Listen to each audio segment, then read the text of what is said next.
Hello there, everyone. If you're watching this video, then you are part of the TTOR Army, an army that is building itself up one subscriber at a time.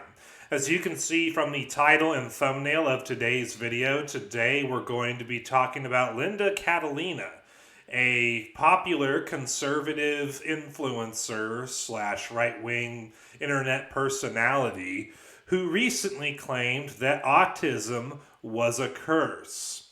I kid you not. Now, what do I mean by she's a conservative influencer slash celebrity? Well, when you go to her Twitter account, which you can see right here on the screen, you can see that she has 36.6 thousand followers. But she's followed by quite a few other people that I follow. She's followed by Donnie Discern, which is the guy who's been warning people that the rise in anti-Semitism is going to be used to basically usher in the beast system. I have a video on that. She's followed by Isabella Maria De Luca. She's followed by Natalie Winters.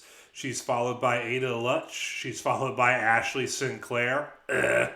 She's followed by Courtney Nill. She's followed by Laura Loomer. She's followed by Life News. And she's followed by Seth Dillon, the founder of the Babylon Bee. So even though she only has 36,500 followers, she's followed by some pretty big names in the conservative side of the internet. So she is a public figure and she's a minor celebrity within that movement.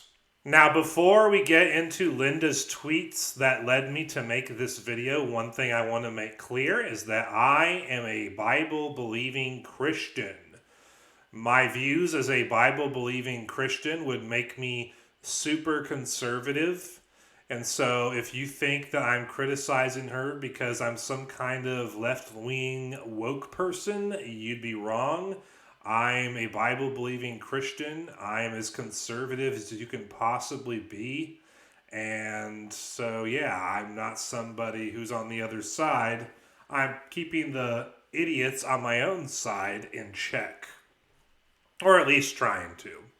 But anyway, the tweets that Linda made that led to this video starts here. She says, "People want to gaslight us into believing this is a gift. This is the reality of many parents in the U.S. with severe autistic children. A teen of his size can easily kill her. What happens to him when she dies? Who's going to look after these children? The autism epidemic is a ticking bomb." And then we'll just go ahead and play the video. Let go. Applebee's store. Alright. No Applebee's today. You can have hot dog, pancakes, or pizza. The Applebee's. No, we can go to Applebee's on Wednesday. The Applebee's. Applebee's restaurant, Wednesday. Today, hot dogs, pancakes, or pizza. Do you? Oh, What? Which one do you want? no. No. No. No. No. Mm-mm. Are you? Oh, no. Okay. Are you hungry or bored? No. Okay. Are you hungry? Yes or no? Or do you want to do something fun? No. Okay. Okay, dude. Food. Go for a walk. Okay, so she was able to get out of a chokehold in the very beginning of the video, but after that seems pretty normal to me. Things like that happen sometimes. He definitely is on the lower end of the autism spectrum. And the reason why I know that is because I am on the high end of the autism spectrum. I'm very, very functional. So anyway, she made this tweet, and then James Hodcroft responded to this tweet saying, "Hi Linda, you clearly have a very limited understanding of autism or the spectrum that it covers. Sharing videos like this falls into the category of malinformation, where something may be factual but is decontextualized and shared with the intent of generating negative discourse. please don't attack autistic children and don't ever dare to believe you have the right to speak for their parents. If a vulnerable child or adult is attacked because of your assertions, I'm certain you will refute any and all responsibility. So that's what he had to say, which I pretty much agree with from beginning to end, other than his grammar error at the end, but that's okay. But how did Linda respond to James Hodcroft's reasonable post? She says, I have the right to speak as an American and to tell you to F off. Autism is a curse. Oh, so because people on the lower end of the autism spectrum sometimes have challenging behaviors that include physical aggression, this means that autism in general is a curse, even if it's on the really high functioning end where you can't tell the difference between them and normal people. It's still a curse? Huh. Now, Linda claiming that autism is a curse is not the first time that I've covered something like this on my channel. 3 years ago, I put out a video titled, Greg Locke Says My Autism Proves That I Am Demon-Possessed. And this is where I respond to a Greg Locke video where he claims that autistic children don't actually have autism, they're just demon-possessed. And that's not the first time I've heard that either. When I was growing up as a kid trying to learn more about autism on the internet and through books, I came across people who claimed that people like me were demon spawn and that I was demon possessed merely because of my autism. And obviously none of that's true. It's not true that autistic people are demon spawn. It is not true that I am demon possessed because of the fact that I have the symptoms of autism. No, that doesn't prove I'm demon-possessed. And the truth of the matter is that I'm very functional. I'm on the high functioning end of the autism spectrum. So because of all of this, I responded to Linda by telling her, as someone who has high-functioning autism and lives a normal life, I do not view my autism as a curse. In fact, when I was a caregiver, I would argue it helped me with providing better care for the clients I once had who had autism of various degrees. And that is absolutely true because from 2012 through 2023, I worked as a caregiver for various organizations in my state. And I worked with a lot of clients with developmental disabilities, including autism on the lower end of the spectrum. And so because I have autism as well, even though I'm on the higher end of the spectrum, I understand the general characteristics of autism. I understand the nature of people with autism better than a person who doesn't have it. And so I was able to provide unique, specialized care to those clients because I'm one of them. They're essentially my brethren, even if we don't, come from the same blood. I consider anyone with autism or Asperger's syndrome to be my brothers, my brethren, because I was diagnosed with Asperger's syndrome when I was a little kid, and then about 5 years ago, I was officially diagnosed with autism. So I've been diagnosed with both, and therefore I view people with those two developmental disabilities to be my brethren because I have them as well. And I live a normal life. I work a full-time job at my church as a TV producer in a high-stress, high-demand environment. And then I come home and I put together my content for the internet, and I take care of my own house. And I do all the other basic things that people have to do to function and have a normal day-to-day life. I don't have support staff, at least not in the way that the child in the video that Linda showed does. I get a little bit of help with managing my finances, but that's not the same thing as the kind of support that a lot of people with autism need. I function normally for the most part. As a matter of fact, I'm very normal with a few exceptions. So yeah, that's the way I am. and that's the passion I have for people with autism and Asperger's syndrome. I'm literally one of them, and so whenever I can stand up for them against people like Linda, I absolutely will, because the autistic people, the people with Asperger's, they are my brethren.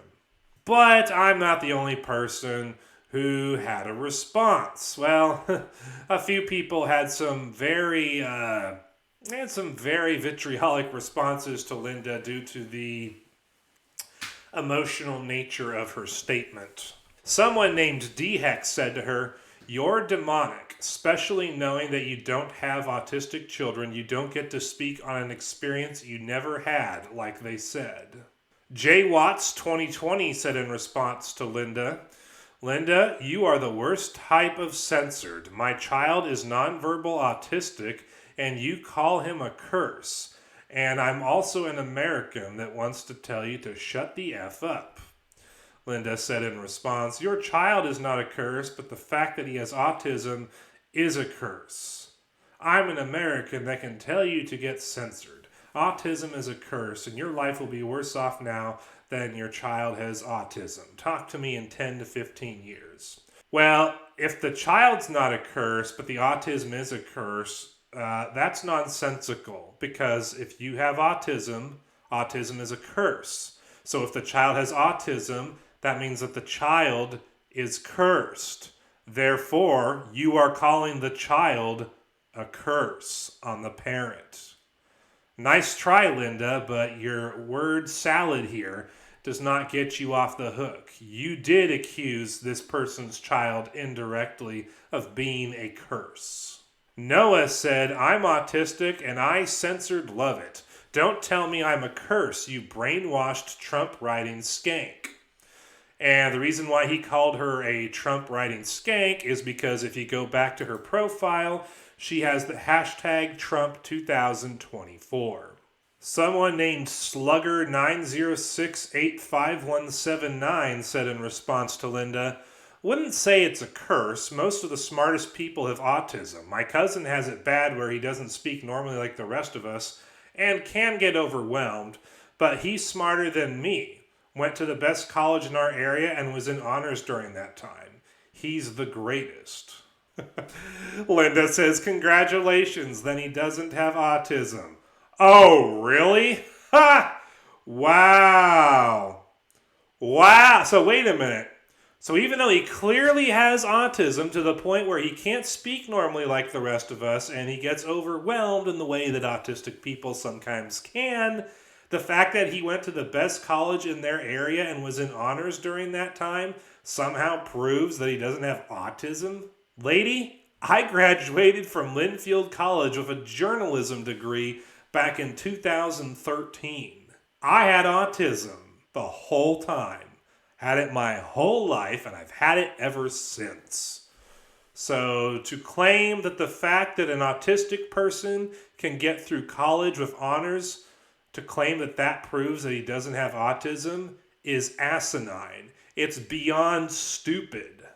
Someone named Seven said in response to Linda, "I'm autistic and I'm just fine. I work in healthcare and live independently. If it was a curse, many of us would have died off, but we're actually mostly content with our lives, regardless of our neurodiversity." Linda says in response, "You're not autistic. If you were, you wouldn't be typing on this phone." Are you kidding me, Linda? She has to be trolling at this point. Because the trope about autistic people is that they tend to be really good at typing on phones and using modern technology. So she has to be trolling with this. If she's not trolling and she's seriously claiming that the fact that Seven is typing his comment on his phone proves that he's not autistic, well then, wow. Harry and Lloyd from Dumb and Dumber should get a Nobel Peace Prize. MJ said in response to Linda, "Well then, as an autistic American, the fact that you're generalizing autism with just the violent cases of it is cursed. People with violent habits need different therapy from people who don't. That's not a curse, that's a failure on the U.S. system for not providing that easily." Taste That Rainbow said in response to Linda, "Instead of listening to doctors and experts, you put two fingers in your ears and go, everyone with a disability is a curse. You're making it very difficult to not say you're not a Nazi, Linda, but you already know this. You know who hated disabled people? Nazis, Linda. That's you. Someone named Madam Opossum said, "My son is level 3 autistic. I would never call him a curse. He's a blessing like everyone else's child." While I support Kennedy's decision to explore the causes of autism, we certainly don't need to make villains of those who are profoundly autistic to justify his research. Jamie Class said in response, "Hater. Autism is a spectrum disorder. Many lovely people, some even famous, are on the mid to lighter side of the spectrum. They have jobs, play sports, marry and raise children. Even on the difficult, more challenging side, thousands of parents love and appreciate their children." Someone named Hola Happy Judith said, "I have 3 autistic nephews. They're a blessing. They have brought joy and love to our families, and we are very proud of them and their contributions to our lives. Seat your hate and complete ignorance in a corner, Tanta." Someone named Watch Your Mouth About My President said in response, "Great job of you helping to start a whole campaign of racism against people with autism. Elon Musk is a curse. Is Elon the exception for someone with autism? Are brilliant people, geniuses with autism, acceptable for you? Are they okay?" That is a good point. Because Elon Musk, the man who founded Tesla, the man who owns Twitter, the platform that Linda is saying all this insane stuff on, the man that's literally in charge of running the Doge for Donald Trump's administration, Elon Musk is autistic, Linda. Are you saying that he's cursed too? Even though he's doing all these great and amazing things that just about everyone on the planet would take his place in a heartbeat if they could? Richest guy on the planet's autistic, Linda, and he runs the platform that you're cursing autistic people on. I'd be a little more careful if I were you. Well, guys, that's all I have to say here. If you enjoyed this video, feel free to hit the subscribe button, check out my other videos, leave your likes and comments down below. And if you haven't already, go to my description box down below and check out all the alternative platforms that I'm on. And I will see you in the next video. Toodles!